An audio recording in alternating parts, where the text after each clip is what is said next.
Morning, Jason. How are you? Your first one to come off not on video, so I get to say hi to you. Yeah, doing well. Thank you. Good to see you. Thanks for getting up on a Friday.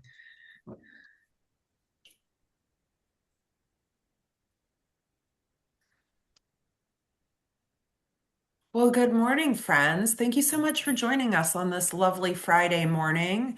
Welcome to our first sales.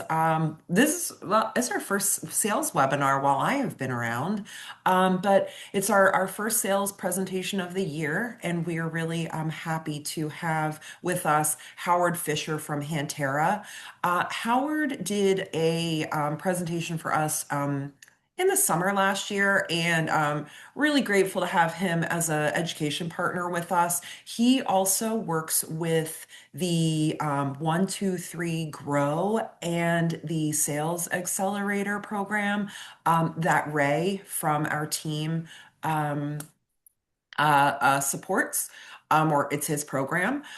So we're really, really happy to have Howard. He's actually running another program in the 1, 2, 3 growth space, which would be for our sales leaders and executives. That is going to be happening at the end of the month. And that program is up on the registration is open and it is up in the member portal if you're interested in kind of learning more about what's happening in the 1, 2, 3 grow space. That program, I believe, is a business strategy, I believe, Howard. Yeah, so I think it's January 23rd, and I think the first phase is a high level conversation about how organizations can put together a 1-3-5 plan that factors in how sales will grow over that time and what are the other impacts to the business, both operationally and financially. So that program will be held in person at our education center in Geneva. I was about to say Aurora. Sorry, friends. Um, also, for this program, afterwards, we will be sending out, this is being recorded. We are going to send that out to you. We will also send the slides out. This will also end up in our member resource library, which is behind the portal wall where it says member resource library for you to access at any time. I'll also send to you a survey afterwards because I'm interested in what you'd like to learn next. We're kind of trying to build upon our learning, and we're again very happy to have Howard as one of our education partners in that space.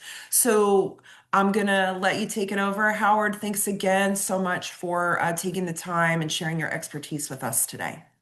Well, Jessica, it's a pleasure. I really appreciate the invite. And good morning to everyone who's taken an hour or so out of your day to join us today.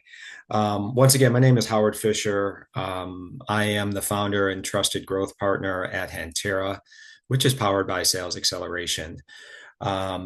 What we want to spend some time today is really talking about something that hopefully everyone started to think about towards the end of the fourth quarter as we're kind of moving into the first quarter of the new year, which is what can we do to predict or forecast the business that's going to come into our organization in the near term, whether that be in the next week, month, quarter, and then based upon an accurate and reliable forecast, what is the other impacts that would have on our business? If we're growing, does that mean we have to then think about pulling other levers, like maybe there's operational support we need? If we're struggling, what does that mean as it relates to potential spend that we had allocated based upon a certain amount of revenue that might not come in? This webinar is really going to be most meaningful if each of you can take away as much as possible from it. So rather than waiting till the end to ask questions, if you have any thoughts, any comments about any of the talking points as we start to move forward, feel free just to shout them out. Or you can raise your virtual hand, or if you're more likely would like to put it in the chat, please do. Jessica will monitor that and just kind of let me know as we kind of go along. So we're going to go ahead and get started. And so today is really focusing on really making sure that you as an organization, you potentially as a sales leader, or you as a sales individual contributor or a team leader, really understand how sales metrics, pipeline discipline, and utilizing your forecasting can help you drive growth, but not just growth, but growth with confidence. One of the things that I found in the days when I was in corporate selling for organizations is that whenever you had funnel or pipeline conversations, they seemed to at times to be more guesses or surprises about whether things were won or lost. And there never seemed to be any discipline around the art to the science of forecasting. And over time, and then working with a lot of clients in my private practice, we've developed best practices that really help organizations be more confident so that when you are um, discussing the types of revenue potential for the organization moving forward and you're sharing that up in your organization, or if you are the leader, when you get those reports, you can have confidence in them that those numbers that are promised to come in actually do come in. So, and that, sorry about that. There we go. So really, what is the reality for companies that kind of in that $2 to $50 million stage? Talked about this a little bit earlier. One, there's not a lot of trust around forecasts. They tend to be more guesses than really reliable projections as to where and when the revenue will come in. Revenue surprises are common. How many times have you in your business or on your sales team have gotten that email about an opportunity that either maybe you never even knew about or that you thought was lost or was dead, and all of a sudden you get a note and say, hey, we just won this one, sort of out of the blue. Or the reverse happens, an opportunity that you thought or had high confidence was going to come in, and then you don't hear from them for a while, and then all of a sudden you get that note that says, no, they went another direction. So at the end of the day, what traditionally is happening here is that the problem is about the visibility into the pipeline and really making sure that everyone around the table agrees on what we are measuring, why we are measuring it, how we are measuring it, and then who is accountable and responsible for making sure those metrics are updated accurately and timely. So when you think about an organization's ability to grow from a sales perspective, you're really looking at four different areas: sales strategy, sales methodology, the sales organization, and what we're going to focus on today, which is really the sales analysis. And when I talk to organizations, and we've done some research for small to mid-size, we get some, pretty startling statistics on where organizations feel like they're struggling. And certainly this area around sales analysis, setting the goals or the quotas, what are the metrics? What should we actually be a lead indicator about whether or not we're going to hit that revenue number? And then how and where and when do we report is an area that is consistently of struggle. So why do traditional sales metrics fail? Well, usually because we're starting at the endpoint, at the revenue. And really, revenue is a lagging indicator for whether or not an organization is going to be successful in that quarter or that year. A lot of times, because we're solely focused on revenue, so let's say you have a $5 million bogey that's on your head, and if you're only focused on the revenue and not all the other things that go in and to build that revenue, as you kind of move through that year, slow results, you end up getting a feeling, well, it's already too late in the year to fix. Like, we're not going to be able to fix this problem because now it's already the end of the third quarter. And on a $5 million quota, I've only got $1 million in house. I've worked and see a lot of organizations when I ask them, can I see what a sales report looks like? What they're really focusing on is the revenue only.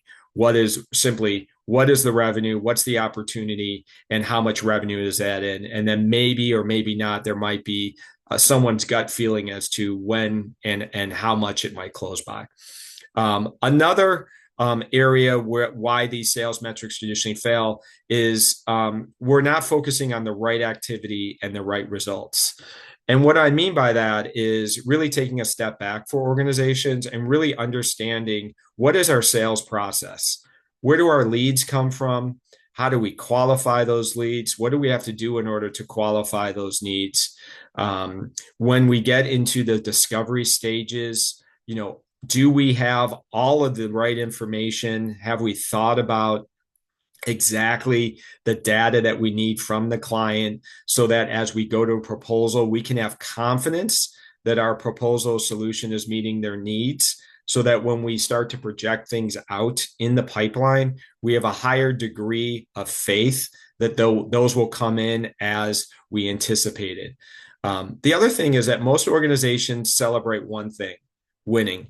And it's really the big number. So I use that example of the $5 million. You see a lot of times someone hits that number, an email goes out. That's great. You don't hit that number, there's other conversations that might be had. But really, there are so many things, so many wins have to happen along the way before you close that deal. And I call that celebrating the mini wins. And we'll talk a little bit about celebrating mini wins when we break down some of the metrics. For example, if I need X number of proposals to go out in a certain period of time over a year, there's probably a potential I would need maybe 2X discovery meetings from that. Well, getting the discovery meeting itself with a net new prospect can be an accomplishment depending on the industry. And most organizations that I see have thriving sales teams and great collaboration and enthusiasm is when you take a moment and you celebrate that mini win, meaning that you've hit your metric for the week, month, or quarter regarding how many discovery meetings I actually have, because those will be actually a leading indicator as to whether or not we would then have enough proposal generation to meet the understood win rate, which would then finally drop out the revenue number we need. The last part of it is that most sales metrics fail is that most businesses are only looking at it at infrequent periods of time. And what I mean by that is that they might do a pipeline review when revenue isn't coming in the way they expected, like at the end of the first quarter.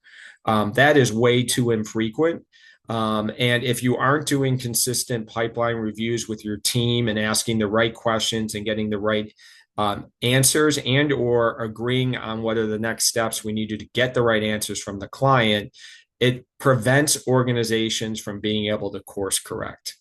How many of you have been in situations where you're running into the end of the third or fourth quarter and you're really trailing that sales number significantly? And I know I've been in sales meetings where everyone kind of throws their arms up and say, okay, well, let's just plan for next year because there's no way that we're going to be able to hit this number this year. So my belief and the best practice is if you're having the right conversations at the right time about your pipeline, it gives organizations the ability to course correct. But it's not just to be able to course correct so that you hit your sales number. It's the whole organization can course correct. So let's think positively and say, we're having a banner first quarter and we're 120% a plan.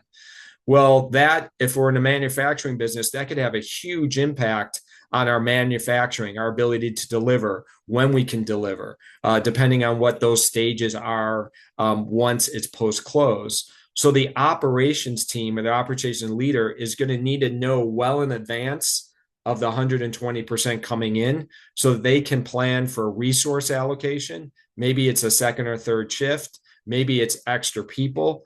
For some manufacturing facilities, that amount of growth might be, we might have to think about outsourcing the manufacturing in order to get it done.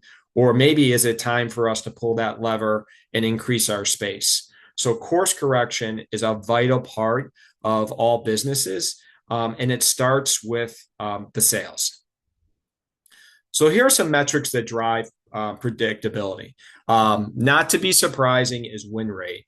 But what might be a little bit shocking is that when I talk to clients or prospective clients for the first time, and I ask them, well, what is your win rate over the last year?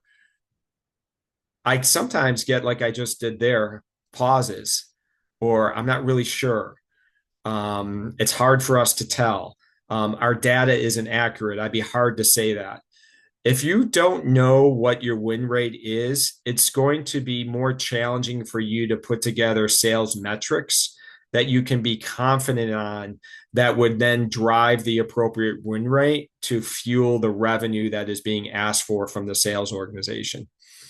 So when we're talking about win rate, it in of itself can help to accurately build a forecast and increase your level of predictability.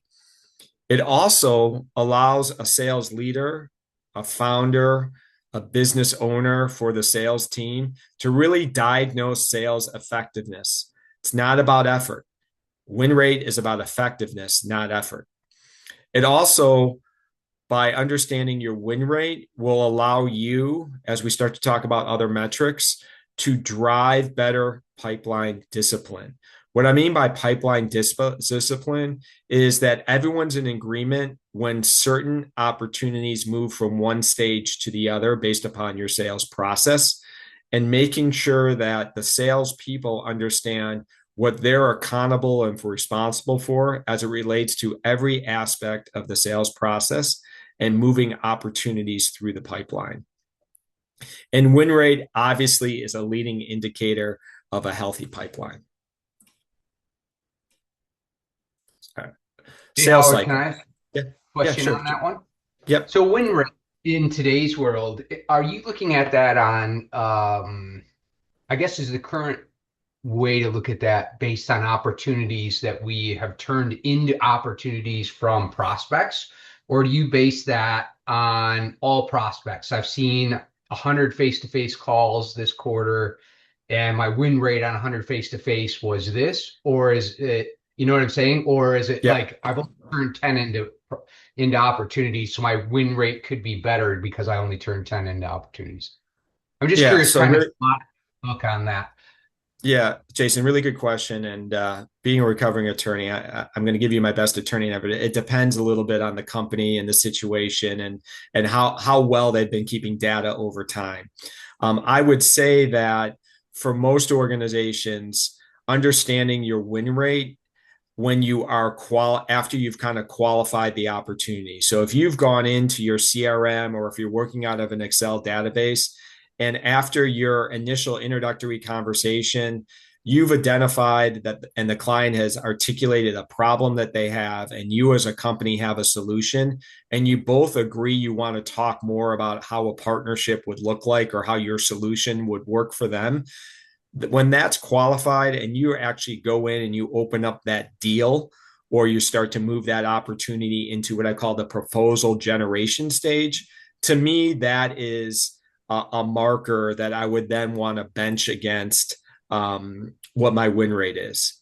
However, to your point, Jason, I do want to know, well, how many marketing qualified leads, or if we don't have a good marketing engine, how many marketing slash sales generated initial leads do I need in conversations to get me to sales qualifying lead discussions that then will convert into an opportunity? So you're going to want to need to know, because if your pipeline is not rich in proposals and you need to do a better job of building the front funnel, I, as a sales leader or as an owner, want to know what is the amount of activity in these MQLs, marketing qualified leads, and sales qualified leads areas that my team will need to perform in order to convert those eventually into an opportunity that's going to show up in my pipeline.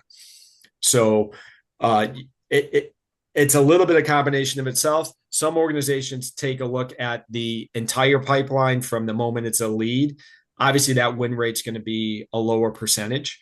Most organizations are going to say, okay, when we've qualified it, that's the moment that was going to be our bar that we're going to then, do a percentage down the road against whether or not we won or lost. So hopefully that answers your question, Jason. Thank you. Yeah, and I was thinking about that same thing, is that, and you pointed it out, your marketing qualified leads, maybe that's one place you're getting them. It might be from, networking and referral sources, right? Or it could be from calling past clients and developing new opportunities there. And so, to your point, I think it's really identify where you're getting your conversations and how many of those you're converting into a qualified lead, so that when you're trying to decide, where you want to realign your efforts, from business development, understand how many are getting into that first phase. And then, I think it makes sense, like you said, that's when you track your win rate is, okay, they're qualified, I've got it. Now, how can I move it forward down the funnel? But, to decide where you want to spend your efforts and energy, on getting the conversations done and how many of those you can actually qualify. Because to your point, you could talk to a whole bunch of people, but if they don't have what you need or you don't have what they need, you might be wasting your time in that particular area, if you're trying to optimize your funnel. So I think that was a very good point you made, Hal. And Scott, I appreciate you bringing that up. And we're going to get to those front funnel metrics are very important. So even though I talked about win rate as being, one of the core ones, those initial metrics about where your leads are coming from, understanding also how quickly and how effectively they convert into, an opportunity, because they are your right ideal client profile. I mean, that's the right company. And by the way, I'm also talking to the right title or buyer persona. That's really important. To take it a level up, if I'm a sales leader and I'm looking and I understand what all those metrics are from the moment a lead comes in until a close is, if I have a salesperson that is struggling to build their front funnel or opportunities, I'm asking them about their conversations they're having at the MQL and the SQL level. And I'm coaching and mentoring either on, hey, you know what? Look at our sales playbook. You're talking to people who aren't even our ideal client profile. These people do not play in our sandbox with us, and you're wasting time and energy. Or you are talking to the right people, but when I listen into those conversations, it's all about us. You're not asking any questions. You're not understanding what the pain point is. So the metrics from a sales leader perspective allow me to be a better coach to my team, because I can understand where they may or may not be struggling on an individual level. And then on a team level, it allows me to understand where I might have to pull certain levers. So the example would be, if I'm looking at my pipeline and I have what I would call a mature proposal pipeline, but I don't have a lot in kind of that proposal generation or discovery, and I'm kind of looking downstream at like my metrics. I'm like, we've invested in trade shows and LinkedIn this and and it's not really working. I can say, maybe we need to course correct and do something else, because we're not getting enough marketing qualified leads to our salespeople to qualify to build that kind of proposal generation. So there's a lot of things you can do with the data, but it really also goes back to making sure everyone on the team, that you define each metric. What does it mean? And then understanding who on the team is accountable and responsible for not just measuring that metric, but evaluating that metric. And that, this really, what we've been talking about really is the sales cycle. And that's one of the very first things that I talk to clients about. Is like, tell me about your sales cycle. What does a traditional sales cycle look like? And if it's a founder-led or family-run business that a family member is driving it and it's a solo kind of shop, it's interesting what the responses you'll get, because that person is selling all the time for the company. They really have an understanding of what the sales process looks like.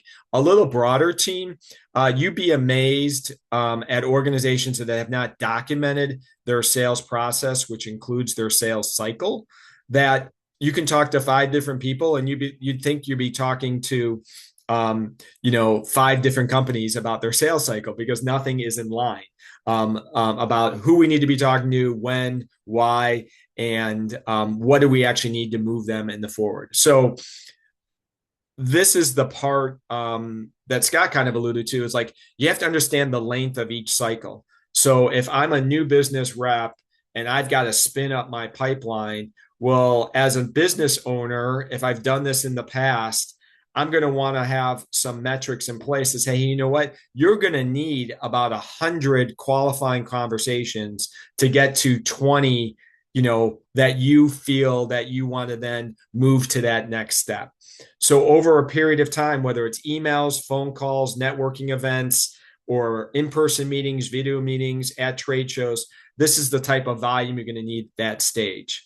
But we also know that when we get 20 discovery calls, that 50% of those will convert to proposals. So we know after our discovery that 50% of those are going to be proposals. So at the end of the day, you'll see as we continue in this conversation, to really get to an accurate pipeline, it's really just a math game. And it's really just understanding how much volume do you need in each, but more importantly, how much of that volume what percentage converts to the next stage. And that will tell you the numbers that your team needs there. And then if you're measuring that on a quarterly, monthly basis, you can make some course corrections if those numbers are not where they need to be. And so those are some things we continue to talk about. The other part about knowing your sales cycle and what the traditional length of each stage is that it'll pinpoint some bottlenecks for you that you might not have known about. So, for example, I worked with one client, and they were really good at getting to discovery calls, but they were really challenged in getting the proposals out. There was a long delay from the time they got the information, the proposals out. So getting the proposals out, ended up being twofold what it should have been in order to win the deal. Until they started to map out the sales cycle and really capture that data, they didn't really know where to pinpoint why they were losing deals the way they were. Once they understood the bottleneck was at proposals, they implemented some processes and a little bit of technology, and they turned around their proposal time from, I think, 1 to 2 weeks to less than 3 days. And all of a sudden, their win rates started to increase to levels that were more acceptable for the company. The other part about knowing the sales cycle, I mentioned this earlier on the operation side. If we're scaling up as a sales leader, I always have a partner on the operation side. If I'm a smaller company, that could be my own self as the partner. I would want to know if sales are scaling so that my operations team would know that, hey, by the way, in April, we're going to have 150% more sales than we had in March. And that will have an impact on the operations. And that way the operations team can pull their levers on people, property, tools, or technology in order to meet the demand. Howard, really quickly before we move on, we did have a couple of comments about cadence in terms of pipeline review, and then who on the team we're bringing in for that pipeline review. Yeah. Okay, great questions. And I'm just going to put it in the parking lot because it's coming up. All right. It's a key part of the conversation. And I promise if I don't get to it, Jessica will remind me to address it before we leave. One of the other things is your coverage ratio. And what I mean by coverage ratio, meaning is whether or not do you actually have enough in the pipeline to actually meet the revenue expectation. So most organizations, when they're talking about their pipeline health, which is another way to think about coverage ratio, is usually 3 to 5 times greater than what I need the funnel to kind of spit out at the end of the year or throughout the year.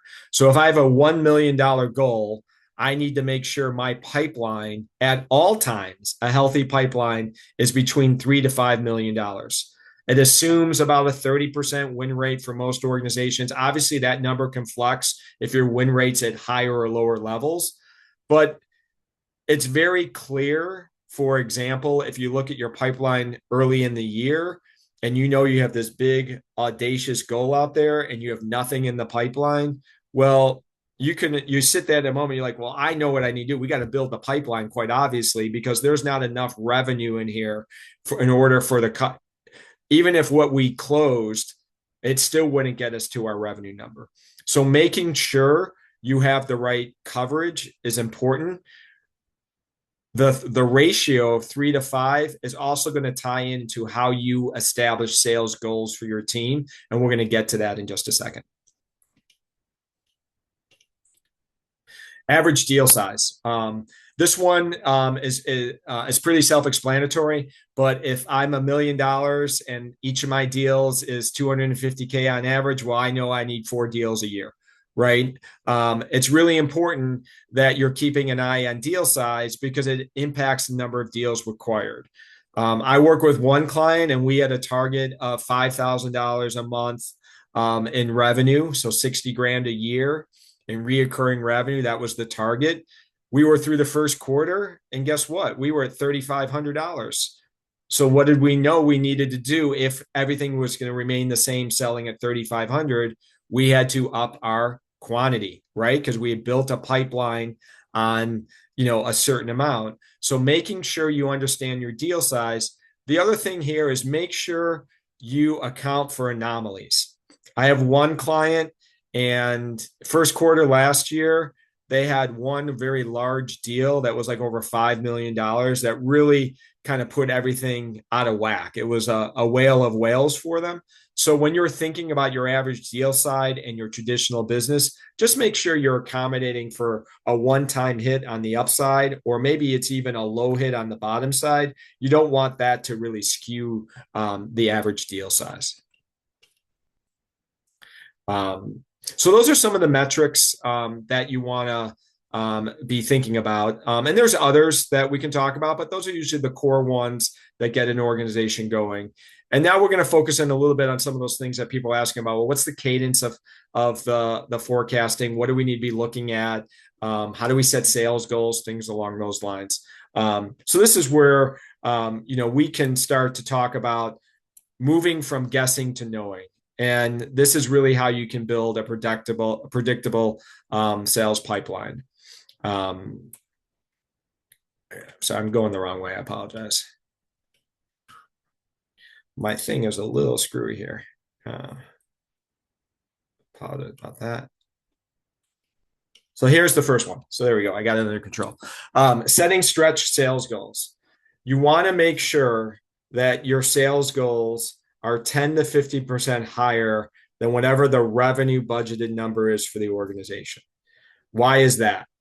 Well, you want to make sure that the company still hits its revenue targets, even if sales misses their quota. I've had the pleasure of working with a number of initial clients, and I ask them, what's your revenue goal this year? And they'll say 10 million. I'm like, what's your sales goal? And they'll say 10 million. And I'm like, well, what happens if we don't hit 10 million? Right? And all of a sudden the business owner or someone will say, like, all of a sudden you kind of see a little bit of panic. Well, we have to hit 10 million because that's what I budgeted for. The reason why you want 10 to 15% higher is because you want to protect the business. You also want to be more liberal with your sales team and give them more aggressive goals. Traditionally, salespeople, if you have the right people in the right seats, traditionally are incented by achieving.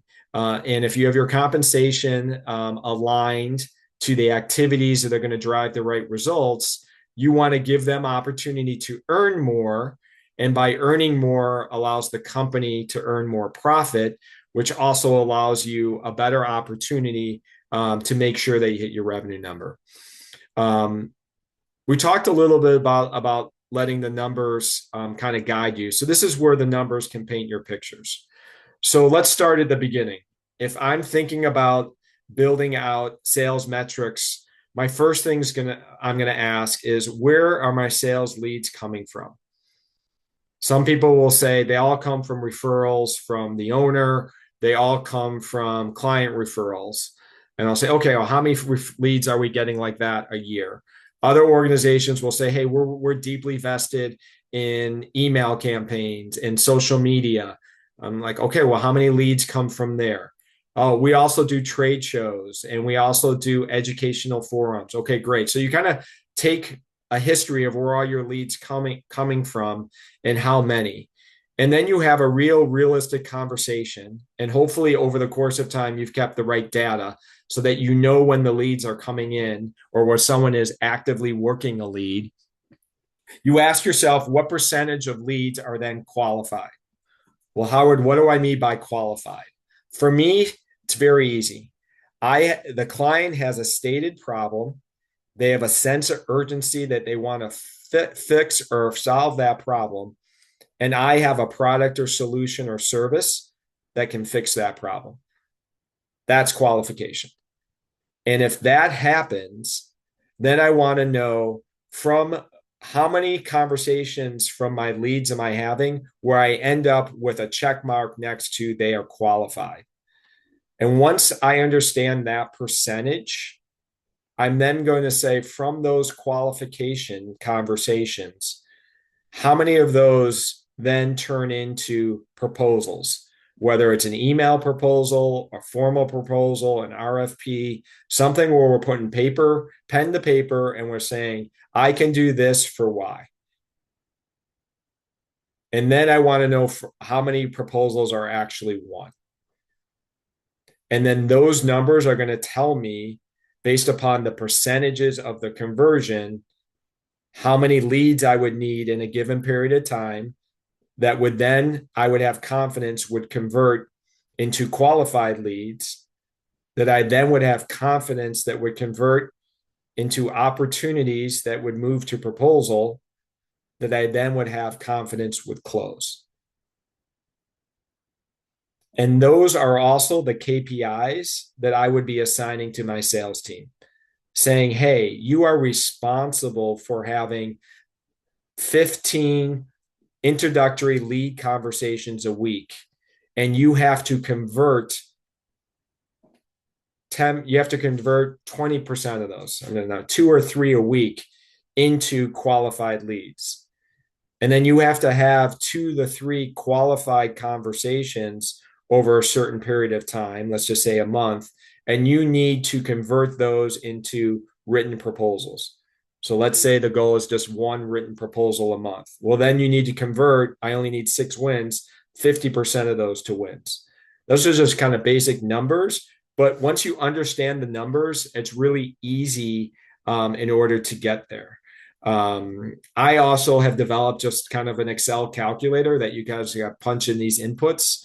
Happy to share that with anyone who might want it. Just kind of reach out. And it just basically tells you exactly what you need on a monthly, quarterly, and annually basis across those key components. Okay. Why is this not? All right. Sorry about this. I don't know why my things. Sales meetings. Someone had asked earlier, I think, Jessica, about the frequency of sales meetings. So the first key thing about sales meetings, they have to be on a set date and time, and that should not fluctuate for any reason. Sales meetings also should be mandatory for whoever must be at those meetings. So obviously the sales team, the sales leader, sometimes the founder or the COO wants to sit in, but those are mandatory. And that's why you schedule them at the same date and the same time. As far as frequency, it depends a little bit on your business and how mature your sales organization is, as well as where are you as an organization in capturing the data and making sure it's succinct, either within a CRM or within an Excel database. But here are some things you want to do at the sales meetings. You want to have the same date and time every week or every other week. You want to make sure you set clear expectations for the meetings. So if you've gone through and set a sales quota, let's just say $1 million, and I know I need to have this many lead conversations and convert them into qualified leads that then convert into opportunities and proposals that convert into wins, I should be prepared to be able to update a scorecard at the sales meeting that shows my progress against those metrics. You want to make sure that you provide some time in a team sales meeting for some general team coaching and training or sharing of best practices. I would recommend, like for sales team meetings and for one-on-ones, and I do know it's a growing use, and even client-facing conversations over Zoom like this, is to use note takers. Those can be helpful so that you can focus and pay attention, and they're really good to kind of capture what the next steps are. If you're not using a CRM, you should highly consider to find the right CRM for you. And one rule for every sales team I work with, if the activity or result is not in the CRM, it never happened. The CRM has to be your one point of truth, and you cannot deviate from that. And then you want to make sure when you're looking at your CRM and when you're talking to your sales team in your meetings, that there is an action, there's a step that is clearly defined from the moment someone is identified as a lead and I'm going to outreach to them until the moment I close that deal won or lost. There has to be a next step. It's either a next phone call, it's a next email, it's a next meeting, it's a next, I got to bring in a SME in for a higher level conversation. I have to get a proposal out. There must be a next step activity. Many clients will adopt CRMs, but they don't adopt diligence around using the CRM. And so then you get them and you don't even, all you get is, I have an opportunity, but you don't understand what the cadence of how we got to that opportunity. How many calls did it take? How many meetings did it take? Those are all rich information. But the other reason you want it in the CRM is, unfortunately, we're all not going to be here forever. And it's really good for the business to be able to have continuity in place.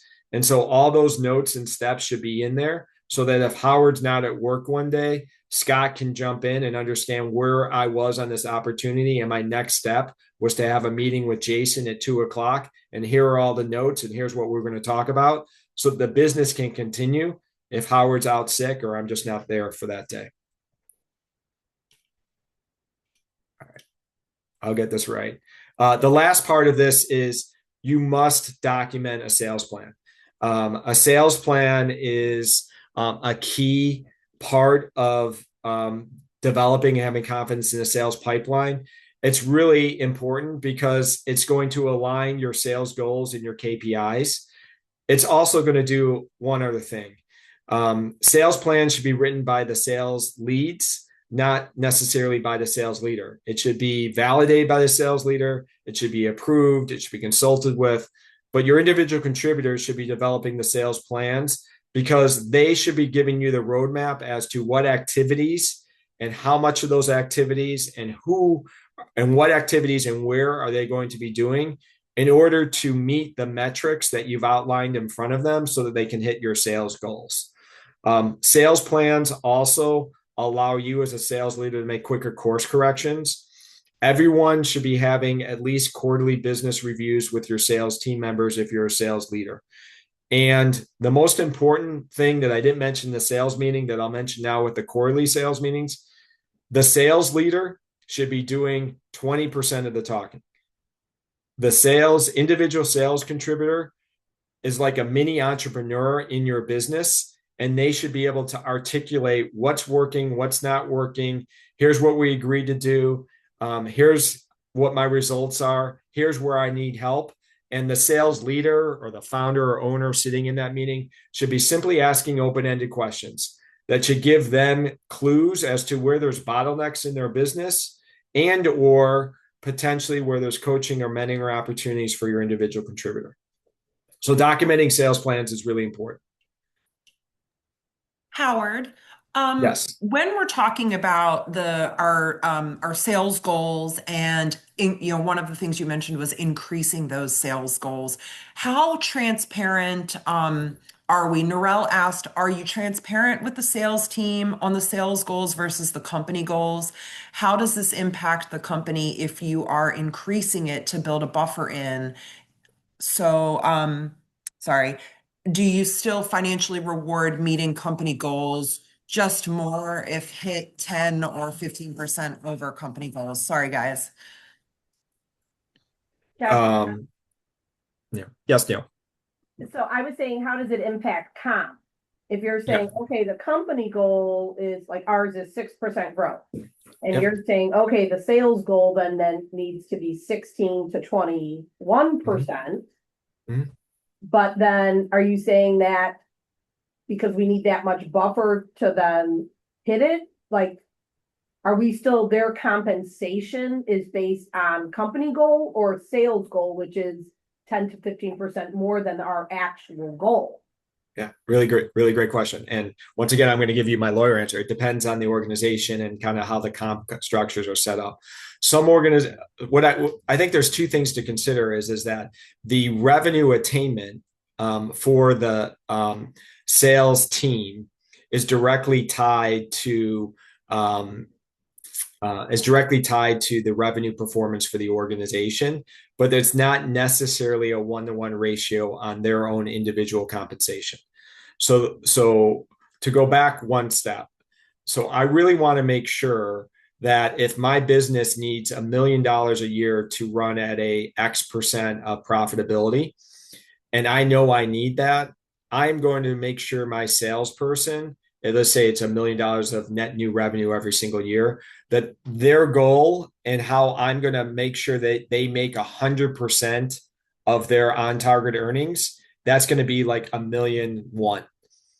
And I'm gonna flex it that way. So they're still going to earn, the company is going to earn, but the compensation model is going to be built so that it has incentives for them to achieve not just their goal, which will help meet the business goal, but if they go above and beyond that, then I'm going to create incentives, whether that's an uncapped commission plan. Some companies will do two things. They'll do, the salesperson has a commission to go drive their number. And then as the company builds profitability, as they kind of drive above it, there is kind of a compensation or a bonus pool that's kind of paid out the quarter after the fiscal year closes. So it really depends a little bit on where the organization is. But you are, I think you're in the clear from a standpoint of providing a sales team member a number that's higher than the revenue the company needs, because the comp plan is going to incent them to hit that number so they hit their on target annual earnings. And I think the other question was on transparency. I'm a big fan of transparency. I don't think the companies that I've worked for where we haven't been transparent on, these are the company goals, and by the way, this is how the sales team's going to help us get there. Where that hasn't been transparent, there's always internal conflict, there's questions, there's things along those lines. I feel the more transparent that you are, the more buy-in you're going to get from your team. And for most sales folks, what I'm sharing here is not uncommon, that the company has a revenue goal and we also have a sales quota. And those traditionally are not a 1-to-1 ratio. The last part of one of the last things I want to talk about is that a lot of what we're talking about is setting up, is for understanding who we are and how we sell, timelines for our sales structure, quantities, setting the right sales quotas. Obviously, you got to make sure you got the right comp plans to incent the right activities. But at the end of the day, our business is run on people. And most organizations have not taken a step back to make sure they have the right people and have the right structure and the right roles. And that has an impact on forecasting, because forecasting thrives on consistent behavior. And you need to make sure that you structure your organization in order to maximize the sales.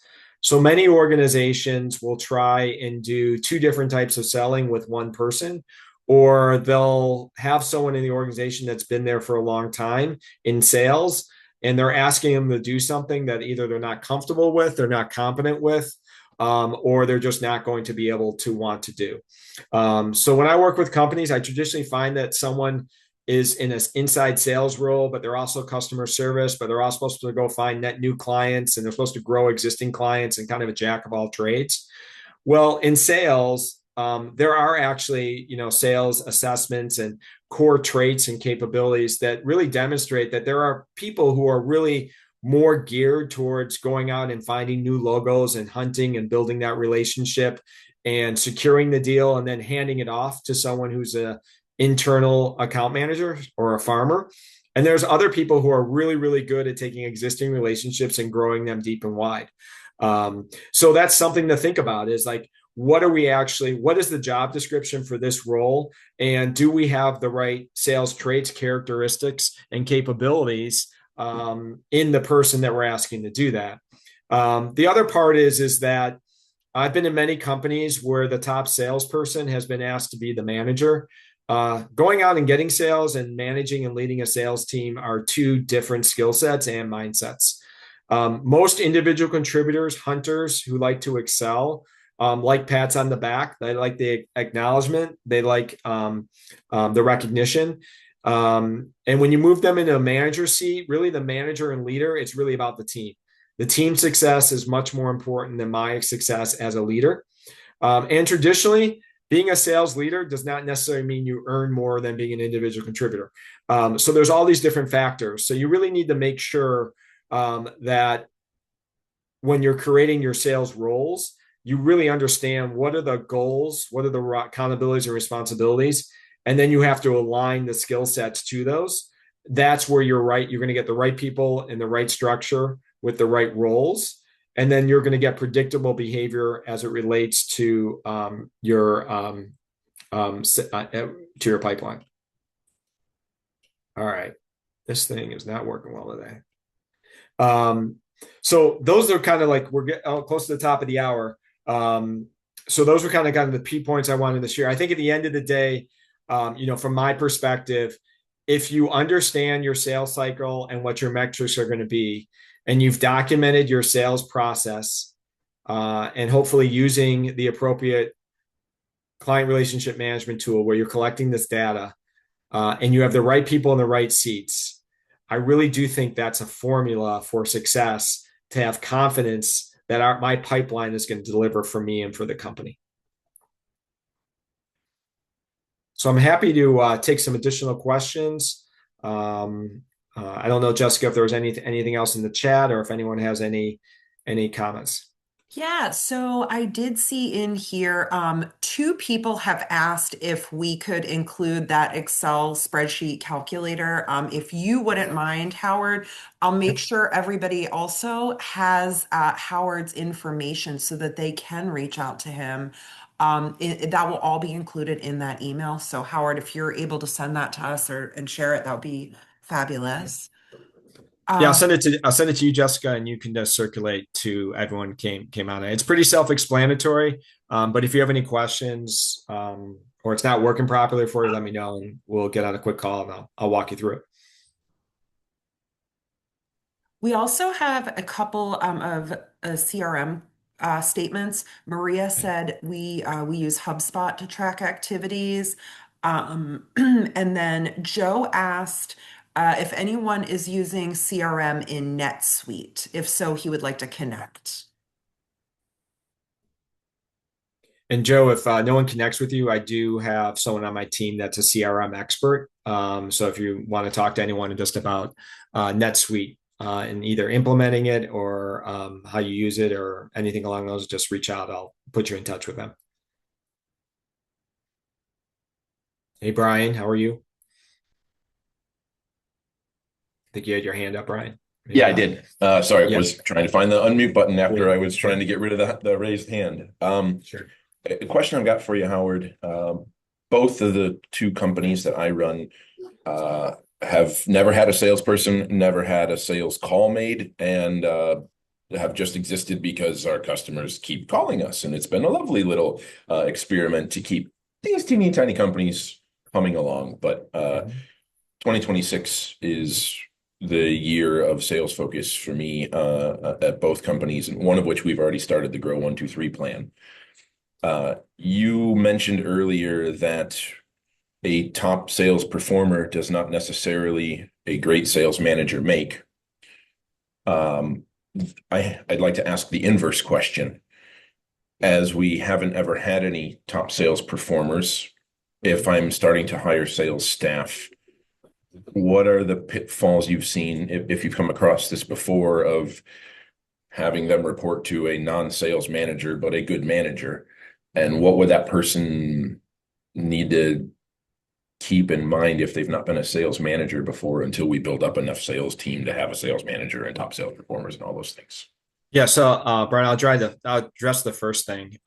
As far as like scaling a sales organization, right? We've been doing it ourselves, and now we want to go hire maybe just someone who's going to do sales. I think the first thing that, or the first best practice I say is take some time to sit down and write a very clear job description of what not just the accountabilities and responsibilities are, but outline the sales metrics or the key performance indicators that the person is going to have to achieve, because that will then be a help to your sales manager who's wearing two hats now, because those KPIs are going to be something that are going to have to be coached to and monitored, because those are going to be things that are going to be benchmarks for whether or not your new salesperson is kind of onboarding at the right pace and allowing you to scale the organization that you want to do. So I think getting to the sales manager, or I guess the other point on scaling up a sales organization, where I do see some people fall down is I do think there is value in finding the right recruiter to work with that only hires sales talent. I've seen a lot of organizations try and go through ZipRecruiter or LinkedIn. They spend a lot of time and energy. And when I get the phone call, it's usually like, we've hired 2 salespeople, but they haven't been the right fit. And a lot of time it's because you don't have the right lens and you're not using the right tools to assess the things that you need to assess to determine whether or not they have the capability, skills, and competency to deliver on the KPIs you've identified. As far as the sales manager, I think the things that I would think about is a better understanding for that sales manager, like how are they going to really coach and mentor the sales individual from a stamp beyond just the numbers? Is this person going to be also responsible to kind of join them on sales calls if that's needed? I would also recommend that new person wearing that hat,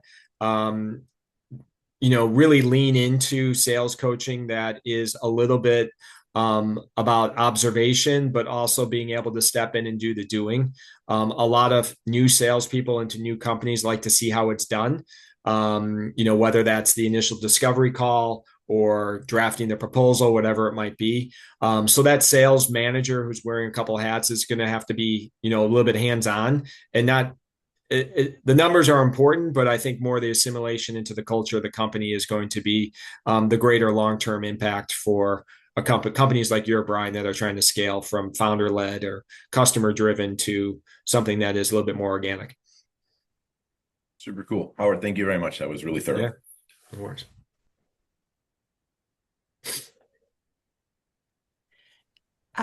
Friends, any more questions for Howard while we have a few minutes left?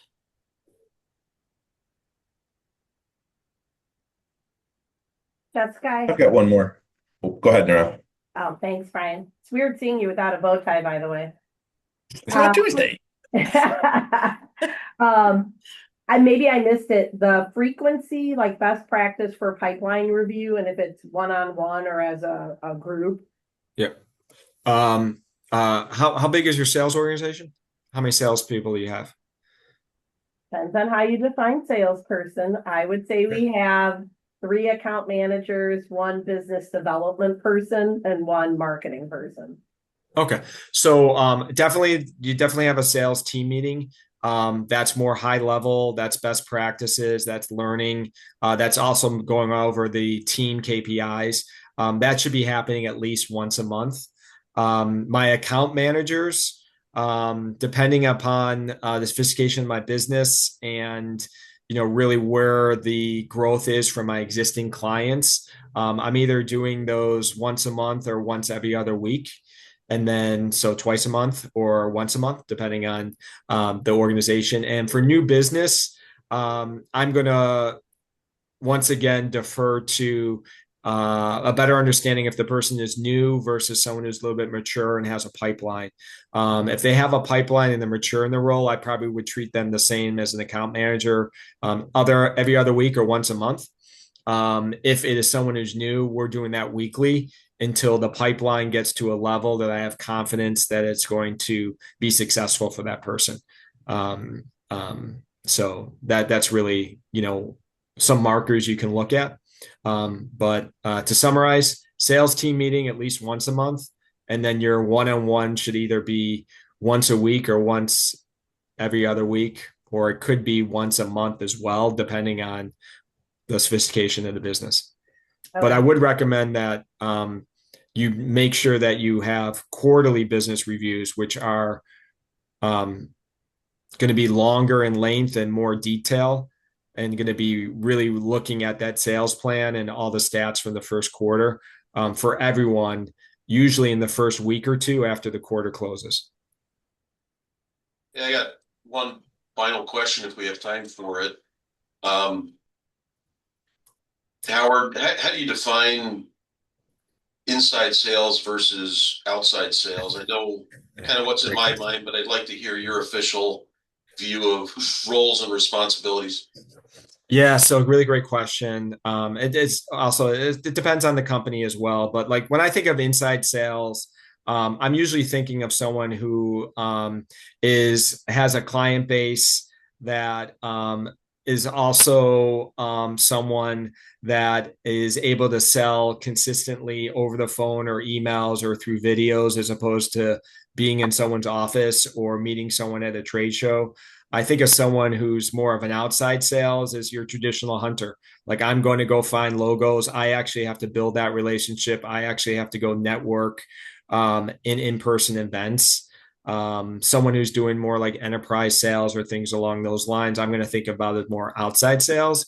But I think a better definition goes back to, or a better way to think about it might be, goes back to their roles and responsibilities. And I'm thinking about, am I assigned an existing client base? They're already existing clients. And is my job to maintain and grow, or is my job to go out and get new logos?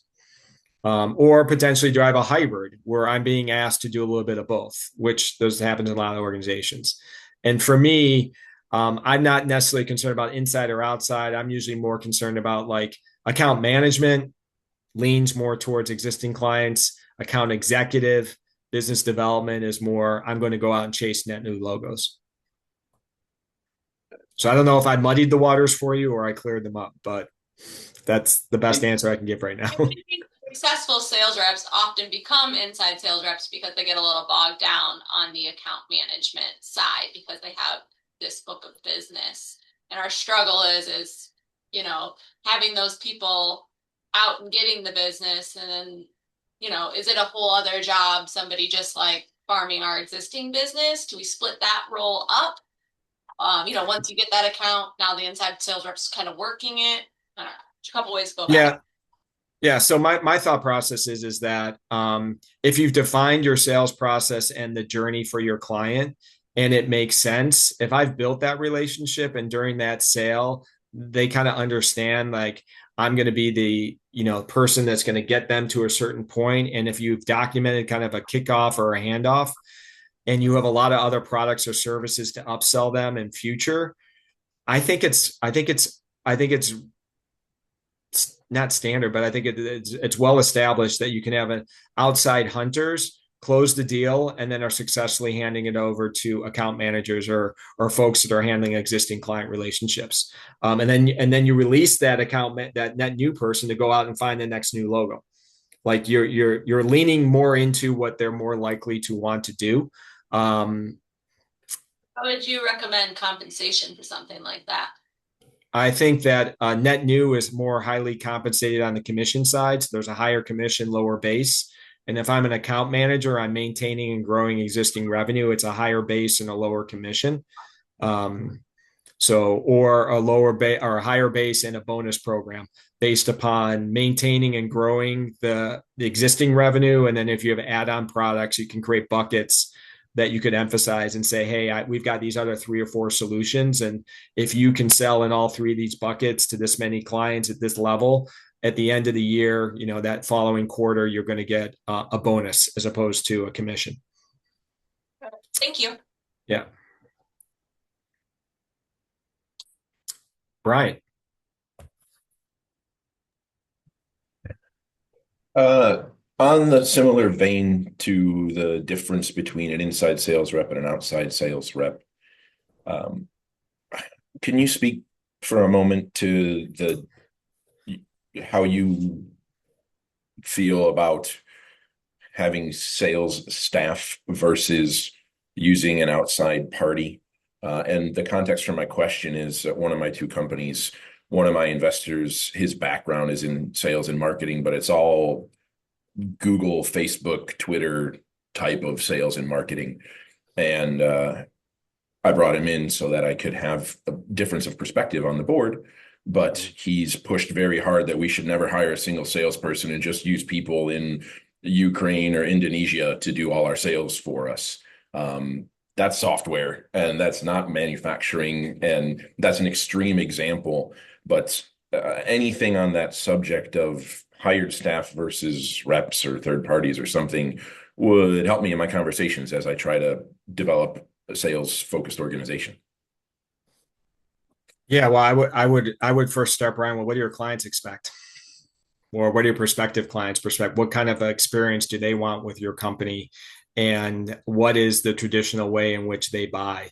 And my experience in manufacturing is that there is a strong relationship between the manufacturer and the client. And while I do believe that there are good social media and virtual ways in which to generate leads or people to raise their hands and say, I'd like to learn a little bit more about your company, whether or not that could then be offshored and you could close the sale would really depend on what you're selling and what you're manufacturing and how they're buying it. I would say that I would most likely, if I was hiring someone to go out and build these net new relationships and hopefully going to be long-term relationships, that it's going to be, you know, depending on, once again, on the industry, if it's common to just do the sales over the phone and email and video, yeah, that person could still be a strong net new logo person, but you wouldn't have to actually be in the field. But my experience is you got to get to trade shows, you got to get out to your client's site, you got to see where they're working. They might need to come in and see your manufacturing facility. So I would lean more towards having a body that's responsible for it. That's, in your geographical area or your geographical area where you're going to find buyers rather than relying upon a virtual solution. Thank you very much, Howard. Really, I really think in appreciate closing, it. yeah, I know we're really, I think in closing too, I think, and we'll talk about this, I think in the 1, 2, 3 go is like, at the end of the day, like what we talked about today was really the sales funnel and metrics. We talked about people. I threw some stuff in there, but when you're thinking about your business growth, it's all about your business development ecosystem.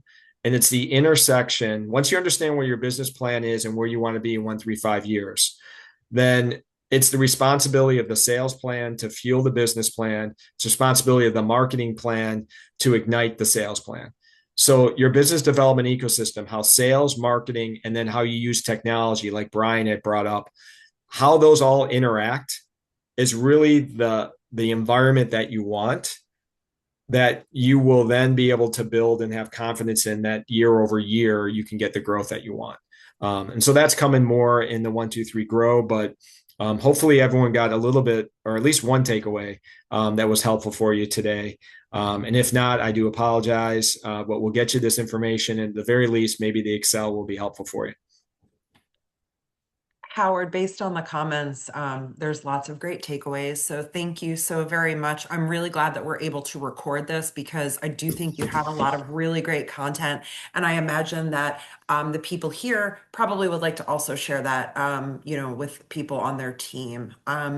Thanks again so much for your time and expertise. Friends, again, I am going to send you a survey. I really would love to know where you want to go next, right? We're trying to scaffold and learn and grow together so that every day we can be better.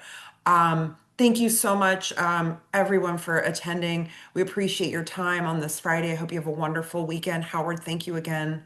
Appreciate your time. Thank you. Thanks, everyone. Have a great weekend. Thank you.